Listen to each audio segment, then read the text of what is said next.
قُلْ أَعُوذُ بِرَبِّ النَّاسِ مَلِكِ النَّاسِ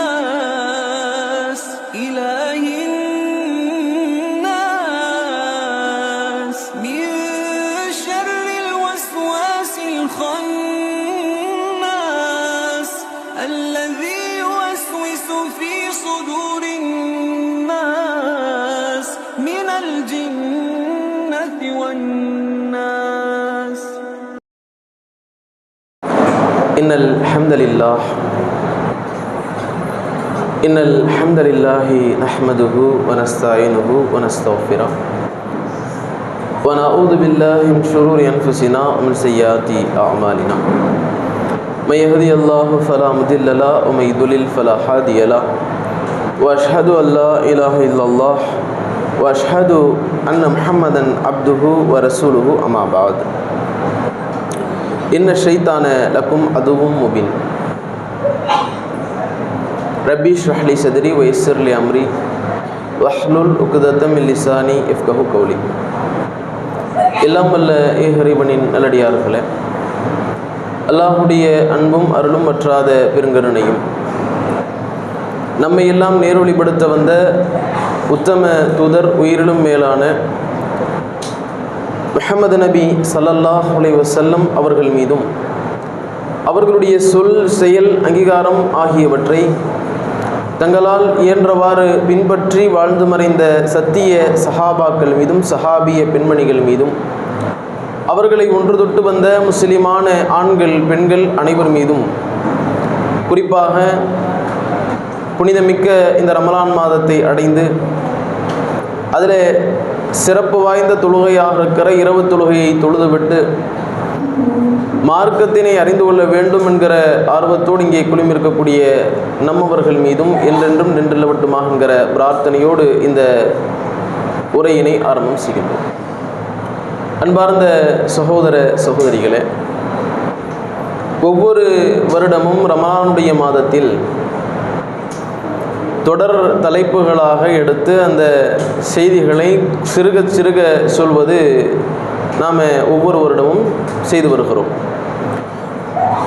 இன்ஷா அல்லாஹ் அந்த அடிப்படையில் இந்த ரமலானுடைய மாதத்தில் தொடர் தலைப்பாக எடுத்துக்கொண்டிருக்கக்கூடிய தலைப்பு ஷைத்தானும் எதிர்கொள்ளும் வழிமுறைகளும் என்கிற தலைப்பு தேர்வு செய்யப்பட்டிருக்கிறது. ஒவ்வொரு வருடமும் நாம் வெவ்வேறு விதமான தலைப்புகளை தேர்வு செஞ்சுருக்கிறோம். அதாவது மரணம், மறுமை, மனிதர்களில் சிறந்தவர்கள் யார், மஹ்ஷர்ல மனிதனுடைய நிலை என்கிற பல தலைப்புகளின் கீழாக தொடர்ச்சியாக பேசியிருக்கிறோம். அதுவெல்லாம் நாம் பேசிய அந்த விஷயங்கள் எல்லாமே ஒரு எச்சரிக்கை ஊட்டக்கூடிய விதமாக மனிதர்கள் ஜாக்கிரதையாக தங்களுடைய வாழ்க்கையில் அமைந்து கொள்ள வேண்டும் என்கிற அடிப்படையில் தான் அந்த செய்திகள் பெரும்பாலானவை. ஆனால் பொதுவாக நம்ம நன்மைகளின் பக்கம் செல்ல வேண்டும் என்கிற ஆர்வம் நமக்கு அதிகமாக இருக்கும். நன்மைகளை தெரிந்து கொள்ள வேண்டும், நன்மையின் பக்கம் நம்மை ஈடுபடுத்தி கொள்ள வேண்டும் என்கிற ஆர்வம் பொதுவாகவே இஸ்லாத்தை ஏற்று இஸ்லாமிய மார்க்கத்தில் ஆர்வமாக பயணிக்கக்கூடியவர்களுக்கு அதிகமாக இருக்கும். தொழுகையை பற்றி நிறைய தெரிஞ்சுக்கணும், இன்னும் பிற நன்மையான காரியங்கள் புதுமையாக சொல்லப்படுகிற சிறுக செய்தாலும் பெருக நமக்கு நன்மை தருகிற அதுபோன்ற காரியங்களை எல்லாம் நாம் தெரிந்து கொண்டு நம்முடைய செயல்பாடுகள் அமைத்து கொள்ள வேண்டும் என்பன போன்ற ஏராளமான அந்த சிந்தனை நமக்கு இருக்கும், நன்மையை தெரிந்து கொள்ள வேண்டும் என்பதில். ஆனால் நாம் எடுத்துக்கொண்ட எல்லா தலைப்புகளையும் நீங்கள் பார்த்தீங்கன்னா பெரும்பாலும் மரணமாக இருக்கட்டும், அதே மாதிரி மறுமையில் மனிதனுடைய நிலையாக இருக்கட்டும், எல்லாமே தீமைகளை பேஸ் பண்ணியே நம்ம பேசுவோம். நன்மை செய்வதை விட தீமையிலிருந்து நம்ம விலகி இருக்க வேண்டும் அப்படிங்கிற கான்செப்டிலேயே நம்ம அதிகமாக நம்முடைய செயல்பாடு எல்லாமே இருக்கும், நம்முடைய அந்த பேச்சு எல்லாமே இருக்கும். அதே கான்செப்ட் தான் இதுலேயும். ஷைத்தானை பற்றி பேச போகிறோம்னா ஷைத்தானை பற்றி தீமை, என்னென்ன மாதிரியான தீமையை செய்ய போகிறான், நமக்கு எந்த மாதிரியான பாரதூரமான விளைவுகளை ஏற்படுத்த போகிறான் என்கிற தீமைகளை, அவன் பற்றியான எச்சரிக்கைகளைத்தான் அறிய போகிறோம். அப்போ இது ஒவ்வொரு விஷயமும் நாம் சொல்லக்கூடிய இந்த எல்லா விதமான விஷயங்களும் தீமை பற்றியான, தீமைகளிலிருந்து நாம் தவிர்ந்திருப்பது எப்படி என்பது பற்றியான செய்திகளை அடிப்படையாகவே கொண்டதாக இருக்கிறது. அப்போ இதில் இருந்து நாம் தீமையிலிருந்து விலகி கொண்டாலே ஆட்டோமேட்டிக்காக நம்முடைய வாழ்க்கையில் நன்மை வந்துவிடும். இந்த ஷைத்தான் என்பவன் பாரதூரமான எல்லா தீமைகளுக்கும் அடித்தளமாக இவன் தான் இருக்கிறான். எந்த விதமான தீமையாக இருந்தாலும் சரிதான், நாம் அதில் ஷைத்தானுடைய அந்த தூண்டுதல் இல்லாமல், ஊசலாட்டம் இல்லாமல், அவனுடைய அந்த திசை திருப்புதல் இல்லாமல் எந்த விதமான பாவங்களையும் நாம் செய்வது கிடையாது. அப்ப பெரும்பாலான பாவங்கள், பெரும்பாலான தீமைகள் ஷைத்தானுடைய அந்த ஊசலாட்டத்தினால், அவனுடைய அந்த எதிர்வினையினால் ஏற்படுகிறது என்கிற அந்த விஷயத்தை நாம உணர்ந்து அதிலிருந்து விலகிக் கொள்வோம் என்றால் தீமையிலிருந்து நம்மை நாம் நன்மையின் பக்கம் இணைத்துக் கொள்ள முடியும். நாளை மறுமையில் அல்லாஹ்விடத்தில் இறைவன் நன்மை தீமை என்று தராசில் எடை போடக்கூடிய சமயத்தில் நாம் எவ்வளவு நன்மை செஞ்சிருந்தாலும் பாவம் செஞ்சிருப்போம் என்றால் அந்த பாவங்களும் நிறுத்தப்படக்கூடிய சமயத்தில் பாவத்தினுடைய அந்த வெயிட், தீமையினுடைய அந்த கணம் அதிகமாகிவிட்டது என்றால் நாம் அதிகமான நன்மை செய்திருந்தும் பிரயோஜனம் கிடையாது. அப்ப நாம நன்மையை நோக்கி செல்லக்கூடிய அதே நிலையில் தீமைகளிலிருந்து நம்மை தற்காத்துக் கொள்ளக்கூடிய வழிமுறைகளையும் அறிந்து கொள்ள வேண்டும் என்கிற அந்த சிந்தனையில் தான் இது போன்ற இந்த தலைப்புகளை எடுத்து நம்ம பேசிக்கொண்டு வருகிறோம். அதே போலதான் சஹாபாக்கள் சில பேரும் இருந்திருக்கிறாங்க. இங்க முஸ்லீம்ல புகாரியில் நீங்கள் பார்க்கலாம் 3606வது இலக்கத்தில் இடம்பெற்றிருக்கக்கூடிய செய்தி. ஹுதைஃபா இப்னு யமான் என்று சொல்லக்கூடிய சஹாபி அல்லாஹ்வுடைய தூதர் நபிகள் நாயகம் ஸல்லல்லாஹு அலைஹி வஸல்லம் இடத்துல அவங்களுடைய வளமை எப்படி இருந்திருக்கிறது அப்படிங்கிறத பற்றி, ரசூலுல்லாஹ்ட்ட எல்லா மக்களும் எப்படி கேட்பாங்க, நான் எப்படி கேட்பேன் அப்படிங்கிற அந்த வளமையை பற்றி இந்த செய்தியில சொல்லி காட்டுகிறார்கள். கானன் நாசு யஸ்அலூன ரசூலுல்லாஹி ஸல்லல்லாஹு அலைஹி வஸல்லம் அனில் கைர். மக்கள் எல்லாம் அல்லாஹ்வுடைய தூதர் நபிகள் நாயகம் ஸல்லல்லாஹு அலைஹி வஸல்லம் அவர்களை சந்தித்தால் அவங்கள்ட்ட போனாங்கன்னா என்ன கேட்பாங்க தெரியுமா? நன்மையை பற்றி தான் கேட்பாங்க. ஏதாவது நற்காரியம் இருக்குதா சொல்லுங்க, இஸ்லாத்தில் எது சிறந்த செயல் சொல்லுங்க என்பன போன்ற அந்த செய்திகளைத்தான் அல்லாஹ்வுடைய தூதர் நபிகள்லாரிடத்துல பெரும்பாலும் சஹாபாக்கள் அமைத்துக் கொண்டார்கள். ஆனால் நான் என்ன பண்ணுவேன் தெரியுமா? அவர் சொல்கிறார், வகுந்து அஸ்அலுஹு அனிஷர். நான் தீமையை பற்றி தான் ரசூலுல்லாஹ்ட்ட கேட்பேன், பாவத்தை பற்றி தான் ரசூலுல்லாஹ்ட்ட கேட்பேன். எது பாவம், எது தீமை, எது நம்மை நாளை மறுமையில் நரகத்திற்கு இட்டு செல்லக்கூடிய காரியம் என்பதை பற்றியே நான் கேட்கக்கூடிய வளமை கொண்டவனாக இருந்தேன். ஏன் அப்படி கேட்டேன் தெரியுமா? அதையும் அவர்கள் சொல்கிறார்கள், மகாஃபத ஐ யுத்ரகனி. அந்த தீமை என்னிடத்தில் வந்து விடுமோ என்கிற அச்சத்தில் தான், அந்த பாவம் என்னிடத்தில் நிகழ்ந்து விடுமோ என்கிற அச்சத்தில் தான் நான் எல்லாத்தையும் பாவத்தை பத்தியே கேட்டுக்கிட்டு இருப்பேன். எது பாவம், எது தீமை, எது நம்மை பாவத்தில் கொண்டு போய் நரகத்தில் கொண்டு போய் சேர்க்கக்கூடிய காரியம் என்பதை பற்றியான செய்திகளையே நான் அதிகமாக அல்லாஹ்வுடைய தூதர் நபிகள்லாரிடத்தில் கேட்பேன் என்ற செய்தியை நம்மால் பார்க்க முடிகிறது. அப்ப தீமை பற்றி கேட்பதற்குண்டான, தீமையை பற்றி எடுத்துரைப்பதற்குண்டான காரணம் என்னன்னா, அந்த தீமை நம்மள்ட்ட வந்துடக்கூடாது அப்படிங்கிற அந்த அச்சத்திலும், அந்த அச்ச உணர்வை ஏற்படுத்த வேண்டும் என்கிற சிந்தனையிலும் தான் இந்த தீமைகளிலிருந்து தவிர்ந்திருக்கக்கூடிய அந்த விதமான செய்திகளாக எடுத்து சொல்லப்படுகிறது. அதுல தீமையினுடைய முதன்மையாக இருக்கக்கூடியவன் யார் என்று பார்த்தால் இந்த ஷைத்தான் தான். இந்த ஷைத்தானை பற்றி நம்ம கண்டிப்பா தெரிஞ்சுக்கணும். யாரை பத்தி நம்ம தெரிஞ்சுக்கிறோமோ, யாரை பத்தி நாம் அறிந்து கொள்கிறோமோ அது தெரியாது. ஆனால் கண்டிப்பாக நாம் அறிந்து கொள்ள வேண்டிய, நாம தெரிந்து கொள்ள வேண்டிய ஒரு மிக முக்கியமான நபர் யார் என்று கேட்டால் இந்த ஷைத்தான் தான். இவனுடைய செய்திகளை நாம் தெரிந்து கொள்ள வேண்டும். இவன் எப்படிலாம் நம்மள்ட்ட வரான், எந்த மாதிரிலாம் மனிதனை வழிகெடுப்பதற்காக வேண்டி இவன் எல்லா கட்டங்களிலும் செயல்படுகிறான் என்கிற எல்லா விதமான செய்திகளையும் அறிந்து கொள்ள வேண்டும். ஏன்னா அல்லாஹ்ட்ட சவால் விட்டுட்டு வந்திருக்கலாம். அல்லாஹ்ட்ட, இறைவனிடத்துல, தன்னை படைத்தவனிடத்துல நம்மளாம் அல்லாஹ்ட்ட சவால் விடுறோம். நீங்க யாராவது ஒருத்தர் நம்மள இருக்கக்கூடியவரே அல்லாஹ்ட்ட, அல்லாஹ்வை எதிர்த்து ஒரு சவால் விடுறார் அப்படின்னா நம்ம எப்படி பார்ப்போம் அந்த நபரை? என்னடா அது, அல்லாஹ் ரப்ப போய் அவர் அல்லாஹ்ட்ட போய் ஒரு சவால் விடுறாரு, என்ன அல்லாஹ்ட்ட ஜெயிக்க முடியுமா அப்படின்னு நம்ம சாதாரண மனிதர்களாக இருக்கக்கூடிய நம்மள இருக்கக்கூடியவர் யாராவது இது மாதிரியான வார்த்தையை சொன்னாலே நம்ம அவரை பார்த்து இப்படி சொல்றாரு, இவர் இப்படி எப்படி அப்படிங்கிற மாதிரி நம்ம ஆச்சரியமா பார்ப்போம். அந்த நபரை நம்ம ஒரு வித்தியாசமா பார்ப்போம். ஆனால் நம்மள மாதிரி ஆளா ஷைத்தான் கேட்டா நம்மள ஒருபடி மேல இவன். ஏன்னா நம்ம அல்லாஹ்வை பார்த்தது கிடையாது. அல்லாஹ்வை பார்க்காத நாம, அல்லாஹ்வை பற்றி அறிந்து கொள்ளாத நாம, அல்லாஹ்வை பற்றியான எல்லா விதமான காரியங்களையும் சும்மா நம்பிக்கையின் அடிப்படையிலே வைத்திருக்கக்கூடிய நாம, நம்மள யாராவது அல்லாஹ்வை எதிர்த்து இப்படி செய்ய போறேன்னு சொன்னாலே என்ன இவன் இப்படி சொல்றான் அப்படின்னு நம்ம பார்க்கக்கூடிய நேரத்துல இந்த ஷைத்தான் நம்மளை விட ஒருபடி மேல அல்லாஹ்வுடைய அந்த கூட்டத்தில் இருந்தவன், மலக்குமாருடைய அந்த கூட்டத்தில் இருந்தவன், இறைவனோடு இருந்தவன், இறைவனுடைய ஆற்றல் என்ன எல்லாவற்றையும் தெரிந்தவன், இறைவனுடைய அந்த கோப பார்வை என்ன எல்லாவற்றையும் அறிந்தவன், அவன் எப்படி தண்டிப்பான் எல்லாவற்றையும் அறிந்தவன். அப்படிப்பட்ட இவன் அல்லாஹ்விடத்தில் இருந்து கொண்டே அல்லாஹ்வை எதிர்த்து சவால் விடுகிறான் என்றால், அல்லாஹ்வை எதிர்த்து பேசுகிறான் என்றால் அப்ப இவனை பற்றி நாம் அறிந்து கொள்ள வேண்டியது எவ்வளவு முக்கியமானது என்பதை புரிந்து கொள்ள வேண்டும். அல்லாஹ்ட்ட சவால் விடுறான். எப்படி சவால் விடுறான்? அல்லாஹ் சொல்லி காட்டுகிறான். 7வது அத்தியாயம் 16, 17 ஆகிய வசனங்களில் இறைவன் சொல்லி காட்டுகிறான். லஅகூதன்ன லஹும் சிராத்தக்கல் முஸ்தகீம், நிச்சயமாக நான் அந்த மனிதர்கள் செல்லக்கூடிய நேரான பாதையை நீ காட்டி தந்திருக்கிறல்ல, சிராத்துல் முஸ்தகீம் நேரான ஒரு பாதையை நீ சொல்லி தந்திருக்க. நம்ம அல்ஹம்து சூரா ஓதுறோம்ல, இஹ்தின சிராத்துல் முஸ்தகீம், இறைவா எங்களுக்கு நேரான பாதையில் வழிகாட்டி என்று நம்ம ஓதுகிறோமே, அந்த பாதையில நான் உட்கார்ந்துக்குவேன். அவன் அந்த பாதையில போக விட மாட்டேன். தொழ போறானா, நன்மையான காரியத்தை செய்ய போறானா, செய்ய விட மாட்டேங்கிறான். நான் உட்கார்ந்துக்கிட்டு அவனை வழிகெடுப்பேன். எப்படிலாம் வழிகெடுப்பேன்? சும்மல்லா, நான் அவனிடத்திலே அவரிடத்தில் செல்வேன், மின் பைனி ஐதீஹிம், அவளுக்கு முன்பாக, மின் கல்ஃபிஹிம், அவளுக்கு பின்பாக, வஅன் ஐமானிஹிம், அவர்களுக்கு வலதுபுறமாக, வஅனி ஷிமாலிஹிம், அவர்களுக்கு இடதுபுறமாக, எல்லா புறத்திலிருந்தும் போவேன், விடமாட்டேன், கண்டிப்பாக அவர்களை வழிகெடுப்பேன். வலா தஜிது அக்ஸரும் ஷாக்கிரின், அந்த மனிதர்களில் அதிகமான மக்களை உனக்கு நன்றி செலுத்தக்கூடியவளாக, நீ சொன்ன அடிப்படையில் அவருடைய வாழ்க்கையை அமைத்துக் கொள்ளக்கூடியவளாக இருக்க மாட்டாங்க, விட மாட்டேங்கிறான் ஷைத்தான். எப்படிப்பட்டவன் பாருங்க, எந்த அளவுக்கு அடம்பிடிக்கிறான்னு பாருங்க. இன்னொரு வசனத்தில் அல்லாஹ் சொல்லி காட்டுகிறான், அவன் ஷைத்தான் சொல்லக்கூடிய இந்த விஷயத்தை, ல உக்வியன்னஹும் அஜ்மைன், அந்த மனிதர்கள் அனைவரையும் நான் வழிகெடுப்பேன், நான் விட மாட்டேன், இல்லா என்றாலும் சிலரை தவிர. யார் அந்த சிலர்? இபாதக மின்ஹுமுல் முஹ்லிசீன், அந்த அடியார்களில், உன்னுடைய அடியார்களில் களப்பற்ற தனத்தோடு உன்னை வணங்கி வழிபடக்கூடிய நபர்கள் இருப்பார்களே, அவர்களை என்னால் ஒன்றும் செய்ய முடியாது.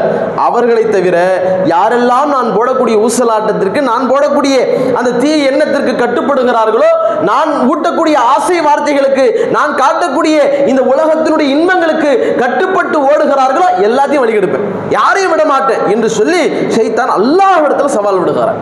இன்னும் அல்லாஹ் ரப்பல் ஆலமீன் இடத்துல எந்த மாதிரிலாம் அவன் சொல்லிட்டு வரான், எந்த மாதிரிலாம் இவன் வழிகெடுப்பான் அப்படிங்கிறத அல்லாஹ் சொல்லும் பொழுது 35 சூரத்துல் ஃபாத்திர் என்கிற அந்த அத்தியாயத்தில் 6வது வசனத்தில் இறைவன் குறிப்பிட்டு காட்டுகிறான், ஷைத்தானுடைய நோக்கம் என்ன தெரியுமா? நம்மளை வழிகெடுத்து நரகத்துக்கு கொண்டு போய் சேர்க்கணும், நரகத்தில் போய் சேர்க்கணும் அப்படிங்கிறது தான் ஷைத்தானுடைய ஒரு அடித்தளமாக, அவனுடைய குறிக்கோளாக இருக்கிறது. அதை அவனே சொல்கிறான், இன்ன ஷைத்தானக்கும் அதுவும், ஷைத்தான் உங்களுக்கு பகிரங்கமான எதிரியாக இருக்கிறான், ஃபத்தஹிதுஹு அதுவா, அவனை நீங்க எதிரியாகவே எடுத்துக்கொள்ளுங்கள். ஷைத்தானை எதிரியாக தான் நீங்க பார்க்கணும், அவனை நண்பனாக ஆக்கிக் கொள்ளக்கூடாது, அவனை ஒருபோதும் தோழனாக மாற்றிவிடக் கூடாது. அவன் தோழ மாதிரி வருவான், உனக்கு நன்மை செய்யற மாதிரி வருவான். நம்ம பின்னாடி ஒவ்வொரு டாபிக்காக விளக்கமாக நம்ம பார்ப்போம். இப்போ ஓரளவுக்கு நாம் உள்ள அவன் பற்றியான அவன் எப்படிலாம் வருகிறான் என்கிற மேலோட்டமான சில செய்திகளை சொல்கிறோம். அப்போ அவன் பல விதத்தில் வருவான், உனக்கு நண்பன் போன்று காட்சியளிப்பான், கவனமா இருந்துக்க. நீ கொஞ்சம் சாஞ்சி என்னதான் பார்த்துக்கலாமே அப்படின்னு நீங்க போனீங்கன்னா, அவன் சொல்லக்கூடிய பேச்சை கேட்டு நீங்கள் சென்று விட்டீர்கள் என்றால் நாசமா போயிருவீங்க. இன்னமா எதுவும் அவன் அழைப்பதெல்லாம் ஹிஸ்பு, அவனுடைய அந்த கூட்டம் அழைப்பதெல்லாம், அவனுடைய அடிச்சோடு அழைப்பதெல்லாம் லி யகூன மின் அஸ்ஹாபி ஸாயிர், நீங்கள் நரக படுகொலியில் விழ வேண்டும் என்பதற்காகத்தான் அவன் உங்களை அழைத்துக் கொண்டிருக்கிறான், அவன் உங்களிடத்தில் எல்லா விதத்திலும் வந்து கொண்டிருக்கிறான் என்கிற செய்தியை அல்லாஹ் ரப்பல் ஆலமீன் சொல்லி காட்டுகிறான். அப்ப நம்மளை நரகத்தில் கொண்டு போய் சேர்க்க வேண்டும் என்பது ஷைத்தானுடைய அடிப்படையாக, ஷைத்தானுடைய குறிக்கோளாக இருக்கிறது. அதற்காக வேண்டி அவன் எந்த மாதிரியான ரூட்லையும் வருவான், எந்த மாதிரியான ஆசை வார்த்தைகளையும் மூட்டுவான். அதுக்கெல்லாம் நாம கட்டுப்பட்டு விடாமல், அதற்கெல்லாம் செவிசாய்த்து விடாமல், கவனமான முறையில் இல்லாமல் இருந்தோம் என்றால் அவனுடைய டார்கெட்டை அவன் கரெக்டான முறையில் முடிச்சிருவான் அப்படிங்கிறத நாம நம்முடைய மனதில் ஆழமாக பதிவு வைத்துக் கொள்ள வேண்டும்.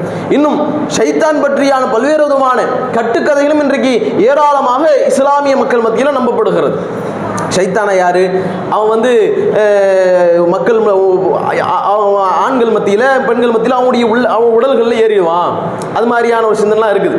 ஷைத்தான் ஏறிட்டான், பேய் பிடிச்சிக்கிச்சு இப்படிங்கிற சிந்தனை எல்லாம் இன்றைக்கு நிறைய இருக்கிறது. அப்போ இந்த ஷைத்தானால அது மாதிரியான அவனுக்கு ஆற்றல் வழங்கப்பட்டிருக்கிறதா? ஷைத்தானால இது மாதிரி ஒரு மனிதனுடைய உடலுக்குள்ள சென்று மற்ற மனிதர்களை ஏதாவது செய்ய முடியுமா, அல்லது அந்த மனிதர்களை ஏதாவது செய்ய முடியுமா என்று கேட்டால் அப்படிப்பட்ட ஆற்றல் எல்லாம் அவனுக்கு கொடுக்கப்படவில்லை. அவனுக்கு கொடுக்கப்பட்ட அந்த ஆற்றல் என்ன அப்படின்னு கேட்டால், அவன் மனிதர்களை வழிகெடுப்பதற்கு சில ஊசலாட்டங்களை போடுவான், அவ்வளோதான். சில ஆசை வார்த்தைகளை சொல்லுவான். அந்த ஆசை வார்த்தையில் நம்ம மனசுக்குள்ள இப்படி பண்ணலாமே அப்படி பண்ணலாமே அப்படிங்கிற அந்த பின்பம் வரும். தொழுகைக்கு வரணும்னு நினைக்கிறோம், ஒரு நற்காரியம் செய்யணும்னு நினைக்கிறோம். அப்படி செய்யணும்னு நினைக்கும் பொழுது அதில் ஏதாவது ஒரு விதமான விஷயங்கள் நம்முடைய மனசுக்குள்ள நமக்கு வரும். ஏன் நம்ம கொஞ்சம் நேரம் கழிச்சு போகலாம், கொஞ்சம் நேரம் தானே இருக்குது, கொஞ்சம் நேரம் கழிச்சு போயிடலாமே அப்படிங்கிற மாதிரி சிந்தனை வரும். இப்போதான் ஒரு கஸ்டமர் வந்துருக்காரு, அவரை அட்டன் பண்ணிட்டு போயிடலாமே அப்படிங்கிற சிந்தனை வரும்.